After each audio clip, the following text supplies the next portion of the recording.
For 4 years, Jared Monroe built his career one flawless pitch at a time, until the company he helped grow refused to grow with him. When recognition never came, he stopped asking and started acting. What followed wasn't just a resignation, it was a reckoning. My name's Jared Monroe. I'm 29 years old, and I've been hearing the same 3 words from my boss for the past 4 years. Next quarter, maybe. I've been a consultant at Verline Consulting in Portland, Oregon, since I finished graduate school. 4 years of late nights, weekend meetings, and carrying multi-million-dollar accounts. I should have felt accomplished. Instead, I was stuck, stagnant, still earning the same salary I did when I started. It was a Thursday morning when I found myself once again sitting across from Denise Callahan in her corner office. Fluorescent lights hummed above us, casting sterile shadows across her minimalist glass desk. The blinds were half drawn, letting in slivers of the gray Portland daylight. She flipped through budget reports she hadn't read. The company's priorities have shifted, she said, not looking up. We need to be strategic about compensation adjustments right now. Strategic. That word again. Denise's catch-all phrase for no. I sat motionless, letting her rehearsed justification hang in the air. I'd heard every version of it by now. I understand, I said, careful to keep my voice even. Can we set a specific timeline for when this might be revisited? Denise finally looked up. Her sharp green eyes scanned me as if I were a report with a bad forecast. Jared, you need to think about the bigger picture. We're all making sacrifices, right? Except her sacrifices came with a company car and 2 promotions since she joined Verline. I nodded, stood, and left her office. Passing through the open plan layout, I saw Kelly at reception booking appointments, junior analysts fumbling through presentation decks, and interns glued to their screens. When I reached my cubicle, I dropped the Peterson Industries file on my desk and stared at my half-empty coffee cup in the parking garage. I sat inside my Honda Civic for 10 minutes, engine off, thinking. The concrete walls pressed in, heavy with the weight of disappointment. That evening, I opened my laptop and updated my resume for the first time in years. Not because I had a plan, just to remember what options looked like. The job boards were full of opportunities, firms that valued experience, places that promoted from within. I bookmarked a few listings, didn't apply. Not yet. 3 days later, Denise dropped a stack of reports on my desk without a word. Peterson Industries was on top, marked with a sticky note. Handle the renewal negotiations. Make sure they understand our value proposition. I nearly laughed. Our value proposition.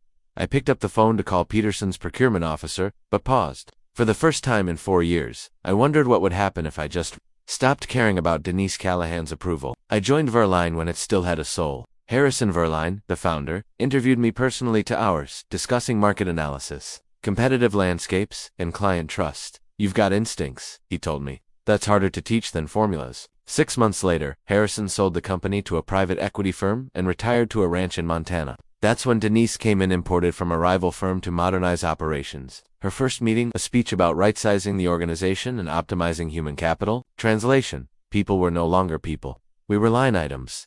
The culture shift was slow at first. Assignments got more demanding. Pay raises became elusive. Collaboration turned into competition. Denise smiled less and delegated more. I kept my head down. Like Dad always said, work hard, be loyal, and the rewards will come, except they didn't. When I brought in Peterson Industries, our biggest account, I thought it would be my breakthrough. Instead, it became my leash. I made Verline millions, but every time I asked for a raise, I was reminded to be strategic. Meanwhile, newer hires got fat-tracked.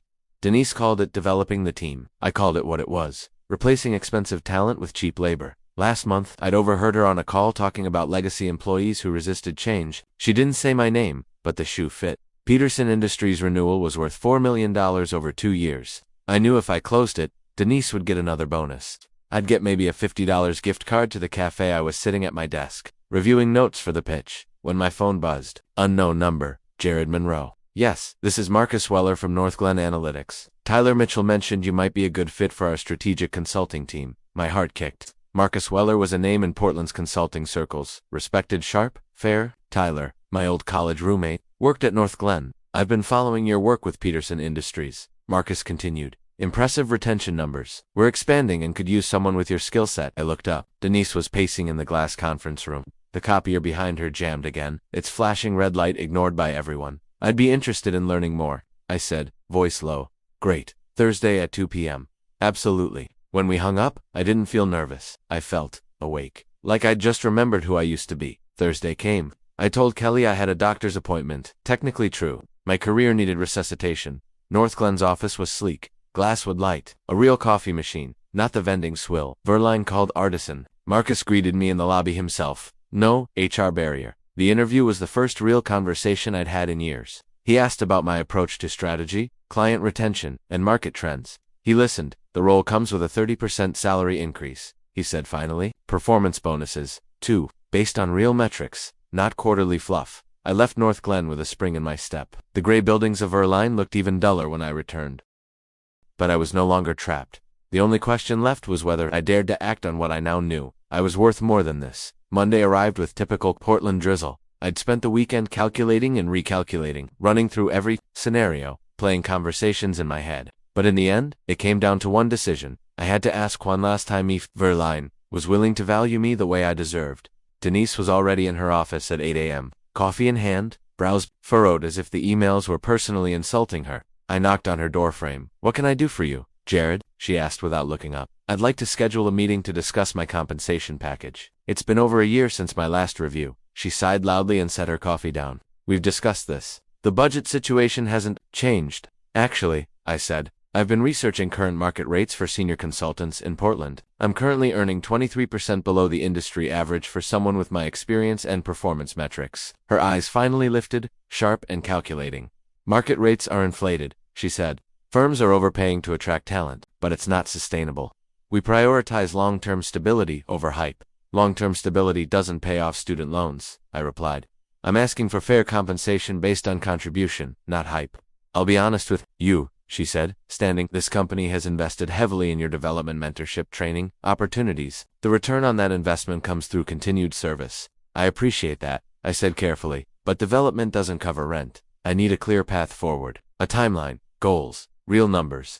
Denise walked to the window and stared at the lot below. My Honda Civic sat next to her leased BMW. "You're not thinking strategically," she said. "You're focused on short-term gain instead of long-term career growth. What does long-term look like here? Because right now, it looks like more work with no reward." She turned, her voice cold and clipped. "Maybe we need to reassess whether your expectations align with this company's culture." There it was, the line, the warning. "Then maybe I should reassess if this company aligns with mine," I said. We stared at each other. She was waiting for me to blink. I didn't. That afternoon, I called Marcus Weller and accepted the offer. The employment agreement from North Glen hit my inbox on Wednesday. Salary, 30% higher. Bonuses, full health coverage. Professional development fund. Paid conference attendance. Remote flexibility. Equity participation. It was everything Verline promised, but never delivered. I printed my resignation letter on Thursday night. Friday morning, just as I was about to hand it in, Kelly's voice came over the intercom. "Jared, can you come to Denise's office, please?" I walked in, letter in hand. Denise sat with a manila folder open in front of her. "Close the door and sit." I sat. "I have been reviewing your recent activity," she began. "I received a call yesterday from someone at North Glen. They've been recruiting you." The air thickened. "I'm not accusing you of anything," she added, "but we need to have an honest discussion about loyalty and conduct." I placed the resignation letter on her desk. Her gaze dropped. She read the first line. Her jaw tensed. "You interviewed with them while still employed here? On my own time, using personal resources after being told my expectations didn't align." She leaned back, calculating. "This is disappointing. After everything we've done for you, ... You're leaving for a few $1,000s. It's not just the money, it's the value, the respect, the future." "You think they're different?" she scoffed. "They recruited you to get to our clients. They're a direct competitor. I'm not stealing anything. I'm taking my experience. That's mine." Denise's voice flattened. "Then consider this your last day. We'll expedite your departure." I expected it. Verlin's playbook. Treat departures like breaches of national security. "I'll return all company property," I said. "Kelly will observe while you clear your desk. Your system's access is already revoked." She wasn't finished. "I'll be contacting Marcus Weller directly. He should know about your recent conduct." There it was, the veiled threat. "That's your prerogative," I replied. "I'm confident in my work." 20 minutes later, I was loading a cardboard box into my Civic. For years of late nights and loyalty reduced to one plant, a framed photo, and a coffee mug. By the time I reached home, my phone buzzed. "Jared," it was Marcus. She called, said she had concerns. I told her we'd done our due diligence and were confident in our decision. I let out a breath I didn't know I'd been holding. "Thanks, Marcus. That call told me more about your character than any reference letter ever could." Friday evening, the day after I walked out of Verlaine Consulting for the last time, I sat in my living room with a pizza box open on the coffee table and the North Glen Analytics employee handbook glowing on my laptop screen. I flipped through sections on performance evaluation, advancement tracks, and mentorship programs. There were no vague promises, no motivational fluff, just clarity. My phone buzzed with a message from Tyler. Heard through the grapevine that you're joining the team. Welcome to a company that pays people what they're worth. I smiled. What are they worth? Such a simple concept. Revolutionary in the world I had just escaped from. On Monday, I walked into North Glen as their newest senior consultant. Marcus met me in the lobby again, shook my hand like I was an equal, and introduced me to my new team, a mix of sharp minds, experienced analysts, and enthusiastic young consultants eager to learn. There were no whispers of legacy employees, no performance by politics, just a purpose. The first week was a whirlwind. I was assigned 3 accounts and sat in on 5 strategy sessions. By the second week, I had already pitched 2 new initiatives and was asked to co-lead an internal innovation committee. Every meeting had a structure. Every contribution was acknowledged. Every hour felt like it counted towards something real. Then, in the 6th week, Marcus called me into his office. Peterson Industries is looking to switch firms, he said, sliding a folder across the desk. They're not happy with their current consultants. They specifically requested you. I blinked. They know I've moved. Very much so.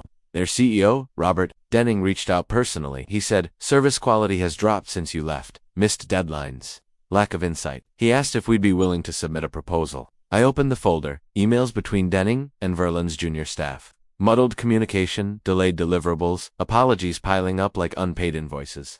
Denise had reassigned the account to Jennifer Walsh, a junior consultant with 6 months of experience. They're looking for a full strategic overhaul, Marcus continued. Market positioning, operational audits, digital transformation, the whole package. Contract value is $6.8 million over 3 years. You'll lead the transition. I nodded slowly. Let's do it.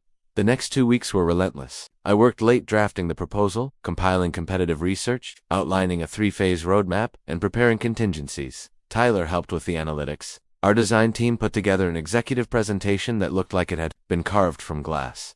The pitch was scheduled in Peterson's downtown headquarters, glass-walled, modern, overlooking the Willamette River. Robert Denning greeted us with a firm handshake and a look I hadn't seen in a while, relief. The meeting ran for nearly 2 hours. At the end, Robert stood up. We're ready to move forward, he said, effective immediately. We'll terminate the contract with Verline today. You'll have our full support. Outside, as Marcus and I walked toward the elevator, he clapped me on the shoulder. This changes everything. He wasn't wrong. The following Monday, Peterson Industries issued a press release announcing its partnership with North Glen. It spread quickly through Portland's business circles. Every outlet ran the headline. Peterson Industries signs $6.8 million deal with North Glen Analytics after Verline fallout. Kelly texted me that night. Denise has been in back-to-back closed-door meetings with the board since the news dropped. Thought you'd want to know. I stared at the message for a long time, feeling no glee, no vindication, just confirmation. All the warnings she ignored, all the talent she undervalued, the cracks she papered over had split wide open. A week later, 2 more clients dropped Verline, citing inconsistency and lack of transparency. Then came the internal memo. Verline Consulting was undergoing strategic realignment. Denise Callahan's position had been eliminated. When I read the headline in the Portland Business Journal, Verline coup out amid client losses and internal shakeup, I closed my laptop and sat in silence. Actions have consequences. For some it takes a while to catch up, but eventually, they do. 3 months into my new role, I stood at the floor-to-ceiling windows of North Glen's downtown office, sipping coffee and watching the city pulse below. Across the river, Verlin's building stood like a grayed-out ghost from my past, a reminder of everything I'd tolerated and everything I had refused to become. Tyler stopped by my office. Marcus wants to see you, board meeting in 15. I grabbed my laptop and headed upstairs. The boardroom at North Glen was bright, with actual greenery lining the walls, and the aroma of freshly ground espresso instead of burnt desperation. Marcus nodded as I entered. Jared, good timing. We're discussing the next stage of our expansion strategy, and your name keeps coming up. He gestured toward the head of the table. We're creating a new role, Director of Strategic Accounts. You'll oversee key partnerships and build out our national client portfolio. It comes with a team, a promotion, and a 20% salary bump. You've earned this. My breath caught, not because of surprise, but because this was what recognition was supposed to look like: earned, measured, and delivered without politics. Thank you, I said, steady. I'm ready. That afternoon, I signed the new agreement, aware of what it symbolized: not just a title, but a closing of one chapter and the confident start of another. Over the next month, my calendar filled with meetings from Seattle to Denver. I pitched proposals, met with executive teams, and hired analysts who reminded me of my younger self. At every client meeting, I carried with me not only strategy slides, but the lessons branded into me by 4 years at Verline. Loyalty should go both ways. On a rainy Thursday, I visited a university business class as a guest speaker. The professor, a friend of Marcus, had asked me to talk about navigating corporate culture. After my presentation, a student raised her hand. What advice would you give someone who feels undervalued in their first job? I thought for a moment. Don't confuse comfort with progress, I said. If a company isn't investing in you, you have the right to invest in yourself. Know your worth and be ready to walk away from anyone who doesn't. The room went quiet, then erupted into applause. That night, as I walked home beneath Portland's misty sky, I passed the Verline building. The lobby was quiet, the receptionist was new. No one there would remember the name Jared Monroe, or the revenue I'd generated, or the hours I'd spent trying to matter.